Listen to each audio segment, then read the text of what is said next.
जय हिंद दोस्तों, मेरे चैनल में आप सभी लोगों का स्वागत है। मैं आज अयोध्या नगर गया था। मैंने पूरा वीडियो बनाया। वहाँ महाशिवरात्रि चल रही थी। आप लोगों को दिखा रहा हूँ, देखते रहिए। लाइक करिए, शेयर कीजिए चैनल।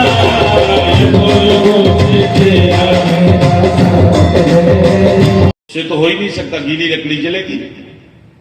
ब्राह्मण निराश होकर के कर्ण के पास गया। कर्ण से कहने लगा, महाराज मेरे पिता का देहांत हो गया है और मैं अपने पिता का अंतिम संस्कार चंदन की लकड़ी से करना चाहता हूं। आप चंदन की लकड़ी हमें दान में दे दीजिए। कर्ण के यहां भी वही स्थिति थी जो युधिष्ठिर के यहां। कई दिनों से लगातार बारिश हो रही थी, लकड़ी खुले में पड़ी थी।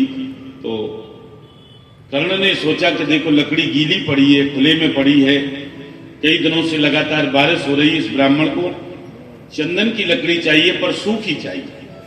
तो चंदन की सूखी लकड़ी कहां से आए? कर्ण को याद आया कि मेरा जो राज सिंहासन है ये चंदन की लकड़ी का बना हुआ है। तुरंत ही उसने अपना राज सिंहासन त्याग दिया, एक तरफ खड़ा हो गया, अपने मंत्रियों से कहा, मंत्रियों मेरा जो राज सिंहासन है इसे तोड़ करके इस चंदन की लकड़ी का इस ब्राह्मण को दान में दे दो, इसके पिता का अंतिम संस्कार इस चंदन की लकड़ी से हो जाएगा। ऐसा महादानी। इसीलिए भगवान कर्ण जब मरा है तो भगवान की आंखों से आंसू निकले। भगवान रोए, भगवान कभी नहीं रोए, लेकिन कर्ण के मरने पर भगवान की आंखों से आंसू निकले। कर्ण का रथ का पहिया जैसे ही जमीन में धंस गया और वो उसको निकाल रहा था, उसी समय अर्जुन ने उसके ऊपर प्रहार किया। उसके मुंह से चीख निकल पड़ी। जैसे ही कर्ण की चीख को भगवान ने सुना तो भगवान रोने लगे। और जैसे ही अर्जुन ने भगवान की तरफ देखा, भगवान की आंखों में आंसू हैं, तो पूछा, प्रभु ये तो हमारा शत्रु है, आतताई है, हमारा इससे युद्ध चल रहा है, ये मर रहा है और आप रो रहे हैं, आपको तो प्रसन्न होना चाहिए। तो भगवान ने कहा कि नहीं अर्जुन, मैं रो इसलिए रहा हूं, इस संसार से, इस पृथ्वी से एक बहुत बड़े दानी का अंत हो रहा है।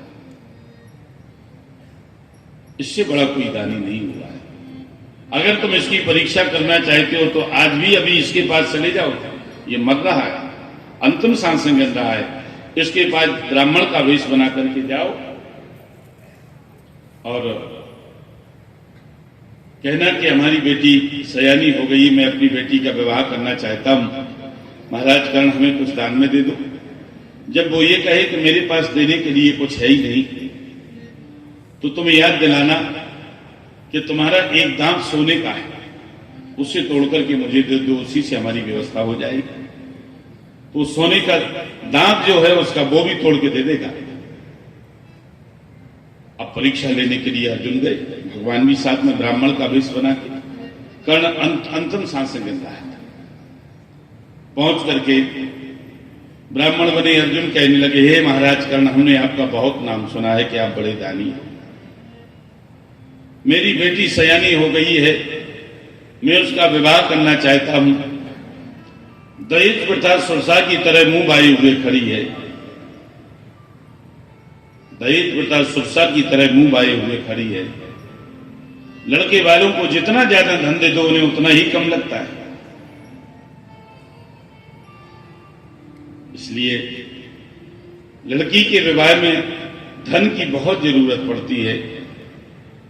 दहेज के लोगों को दहेज बहुत चाहिए।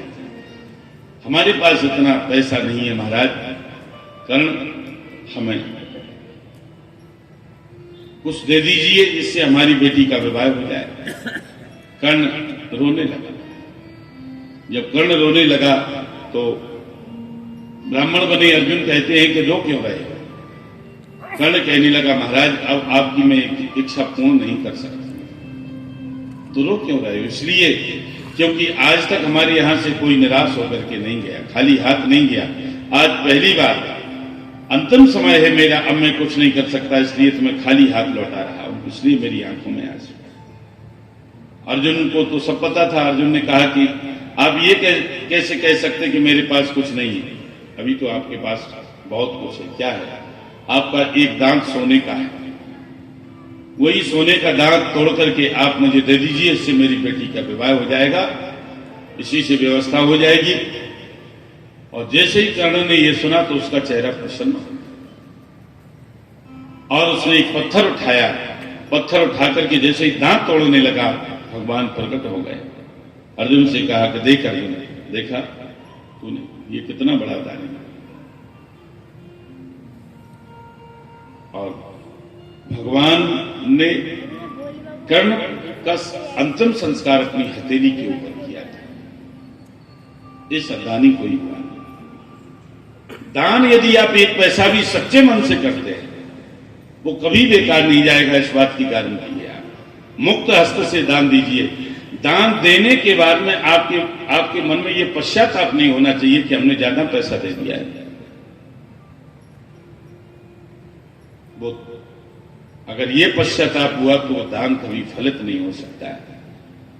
और अगर पश्चाताप नहीं हुआ, मुक्त हस्त से आपने दान दिया, प्रसन्न मन से आपने दान दिया, तो वो दान आपको लगेगा।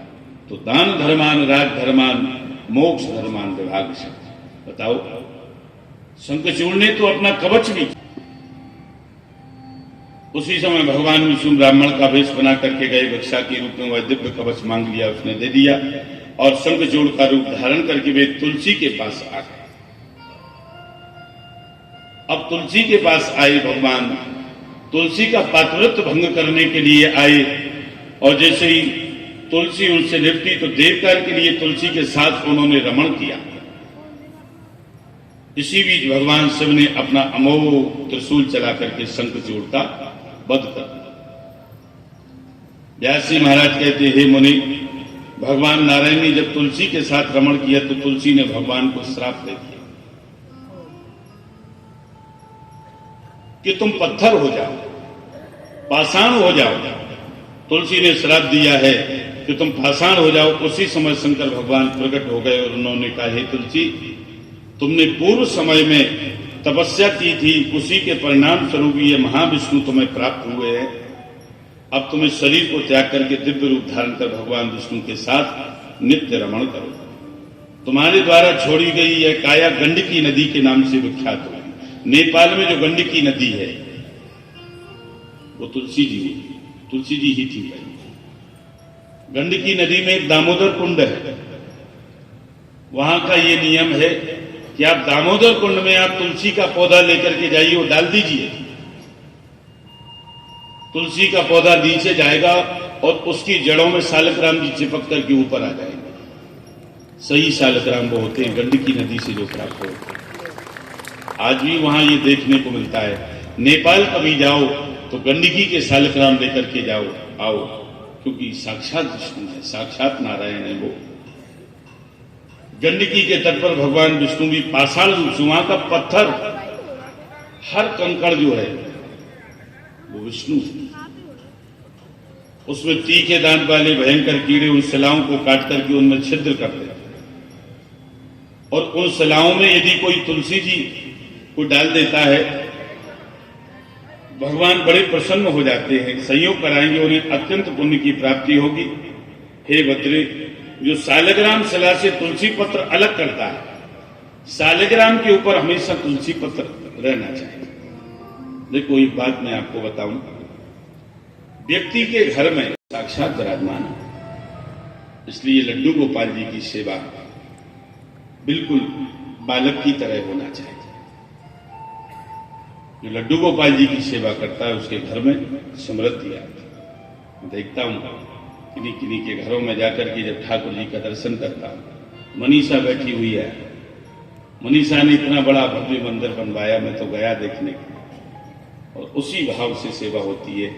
दिन भर फ्री बैठे हैं तो भगवान की सेवा में ही लगे, कुछ ना कुछ भगवान की सेवा के लिए चलता है।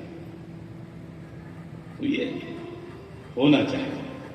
और जिस घर में लड्डू गोपाल की सेवा नहीं होती है, भगवान को एक टाइम अन्न का भोग जरूर लगाओ। जिस वैष्णव के घर में एक टाइम ठाकुर जी का अन्न का भोग नहीं लगता है, उस घर में कभी समृद्धि नहीं आ सकती। क्योंकि हमारे धर्म शास्त्र कहते हैं तुम्हें निवेदित भोजन करें। हम जो कुछ भी खाते हैं हमें पहले अपने ठाकुर को अर्पित करना चाहिए, उसके बाद में खाना चाहिए। लेकिन हम बड़े चतुर हो गए हैं, हम तरह तरह के पकवान बना बना करके खाते हैं और भगवान को लाई और इलायची दाने का भोग लगा देता। ये कहां का न्याय है? अरे इलायची दाना कोई भोग की चीज है? लोग उसको ही बस एक प्लेट में थोड़ी सी इलायची दाने रख दिए, भगवान का भोग लगा दिया। हम तरह तरह के पकवान खाएं, भगवान के खाते नहीं है भाई, ये भी आपको पता है। भगवान खाते नहीं है। जब खाते नहीं है तो उनके सामने थाल परोस करके या पकवान रखने में हमारा क्या जाता है? खाते तो उसे हम ही हैं, हमेशा भी नहीं कर सकते। इसलिए हमेशा याद रखना, ठाकुर की सेवा में कभी कमी ना होने पाए। अपने लिए कम कर लेना, लेकिन ठाकुर की सेवा में कभी कभी मत करना। हमें तो सिर्फ भक्त बड़े अच्छे लगते हैं। अगले जन्म में उसका स्त्री से वियोग होगा। शंख चूड़ भी मृत्यु के बाद शंख बन गया, इसलिए शंख से भी तुलसी का वियोग नहीं करना। हाँ, एक बात मैं आपको और बताऊं कि हर वैष्णव के घर में लड्डू गोपाल और शालग्राम तो होना ही चाहिए, लेकिन शंख भी होना चाहिए। शंख और गरुड़, ये दो चीजें ऐसी हैं। गरुड़ जानते हैं? गरुड़ घंटी, पूजा करते समय जो घंटी बजाते हैं। कई लोग कहते हैं महाराज हम पूजा तो करते हैं लेकिन मंत्र नहीं जानते, बिना मंत्रों की पूजा करते हैं। हमने कई लोगों को देखा खूब जोर जोर से मंत्र जानते हैं, मंत्र बोल बोल करके पूजा करते हैं। महाराज हम मंत्र नहीं जानते तो क्या मेरी पूजा सफल नहीं होगी? नहीं नहीं, आपकी पूजा सफल होगा। कैसे? आप पूजा करते समय घंटी बजाइए। जब आप घंटी बजाते हैं तो घंटी से वेद ध्वनि उत्पन्न होती है, वेद मंत्रों का उच्चारण होता है।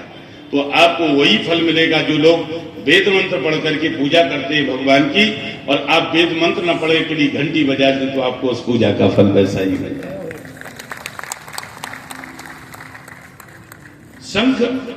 शंख की पूजा करें। हर घर में शंख होना चाहिए। शंख ये लक्ष्मी का भाई है। हम लोग जब अनुष्ठान करवाते हैं, बड़े बड़े हवन पूजन अनुष्ठान जब करवाते हैं, तो सबसे पहले गरुड़ घंटी की और शंख की पूजा करते हैं। शंख लक्ष्मी का भाई है। लक्ष्मी सबसे ज्यादा प्रसन्न होती है अपने भाई की पूजा से। अगर आप शंख की पूजा नहीं करेंगे तो लक्ष्मी प्रसन्न नहीं होगी। इसलिए पहले शंख की पूजा करो। शंख लक्ष्मी का भाई है। शंख के तो ऐसे ऐसे प्रयोग हैं। शंख में यदि जल भर करके आप रख दीजिए सुबह, और शाम को किसी तोतले व्यक्ति को जो तुतलाता हो, हकलाता हो, जिसका उच्चारण स्पष्ट नहीं होता हो, यदि उस व्यक्ति को उस शंख का जल यदि पिला दिया जाए तो उसका कुछ ही दिनों में स्पष्ट उच्चारण होने लगता है, हकलाना और तुतलाना बंद हो जाता है। जो स्त्री गर्भवती होती है, गर्भवती स्त्री को यदि रोज शंख का जल पिलाया जाए, सुबह शंख में जल भर करके रख दो, शाम को पिला दो, शाम के भर के रख दो, सुबह पिला दो, तो इस बात की गारंटी है कि होने वाला जो बच्चा है, चाहे वह बेटी हो या बेटा हो, वो संतान कभी गूंगी पैदा नहीं हो सकती। संतान जो होगी वो सुरीली पैदा होगी, उसका स्वर बहुत अच्छा होगा। शंख का जल पिलाओ गर्भवती स्त्री, ऐसे कई प्रयोग। तो हर घर में शंख स्थापित होना चाहिए, तभी लक्ष्मी प्रसन्न होती है। एक बार भगवान शिव और माता पार्वती काशी में विहार कर रहे थे। एक बार विनोद में क्या किया कि माता पार्वती जी ने पीछे से जाकर के भगवान शंकर के दोनों नेत्रों को ऐसे बंद कर लिया, ऐसे। और जैसे ही नेत्रों को बंद किया, शिव के नेत्र बंद कर लिए, तब क्षण भर में सब जगह अंधकार छा गया। तब भगवान शिव की ललाट की अग्नि से, उष्णता से पार्वती जी के हाथों से पसीने की बूंदें टपकने लगी। उससे एक भयंकर विकराल मुख वाला एक बालक उत्पन्न हो गया, जिसका नाम अंधकासुर हुआ, क्योंकि वो अंधा था, आंखों से दिखाई नहीं देता, वो अंधकासुर था, अंधा था। एक बार हिरण्याक्ष, अब देखो बड़ा वीर था वो। एक बार हिरण्याक्ष पुत्र प्राप्त करने के लिए शंकर भगवान के पास आया, तब भगवान शंकर ने हिरण्याक्ष को, उस अंधकासुर को पुत्र रूप में प्रदान कर दिया कि यही तुम्हारा बेटा है, इसे ही तुम अपना बेटा मानो। और वो अंधकासुर को हिरण्याक्ष को दे दिया। हिरण्यकश्यप का जब वध कर दिया भगवान विष्णु ने, अंधक ने उग्र तपस्या की और बदला लेने की बात को सोचने लगा। वरदानों को पाकर उसने त्रिलोकी को जीत लिया। अंत में उस मूढ़ ने माता पार्वती को ही पाप दृष्टि से देखा, जिसके कारण भगवती ने एक खड़ग से उसका वध कर दिया, अंधकासुर को मार दिया। इसके बाद में बाणासुर वध की कथा आई। प्रहलाद जी की वंश परंपरा में महान शिव भक्त बाणासुर का जन्म हुआ। बाणासुर की 1000 भुजाएं थी। उसने नृत्य करके भगवान शिव को प्रसन्न कर लिया था। भगवान शिव ने बाणासुर से आशीर्वाद मांगने के लिए कहा, तो बाणासुर ने कहा, प्रभु आप हमारे सोनतपुर में ही रहे। भगवान शिव ने बाणासुर को एक ध्वजा दी थी और कहा था कि यह ध्वजा जब तक भंग नहीं होगी तब तक तुम्हारे प्राण सुरक्षित रहेंगे। जिस दिन ये ध्वजा भंग हो जाएगी उसी दिन तुम्हारे प्राण संकट में आ जाएंगे।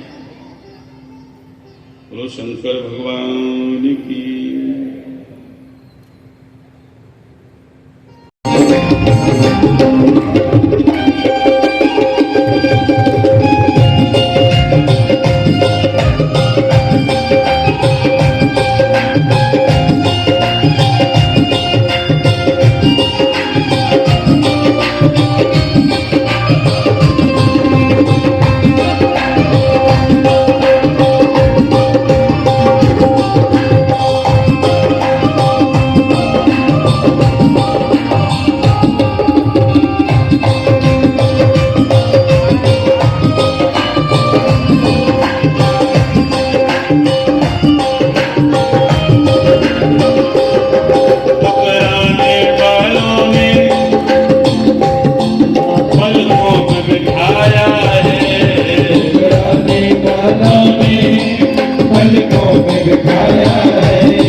जय हिंद दोस्तों। पूरा वीडियो देख लिया हो तो लाइक करिए, शेयर कीजिए, कमेंट कीजिए, चैनल को सब्सक्राइब कीजिए। जय हिंद दोस्तों।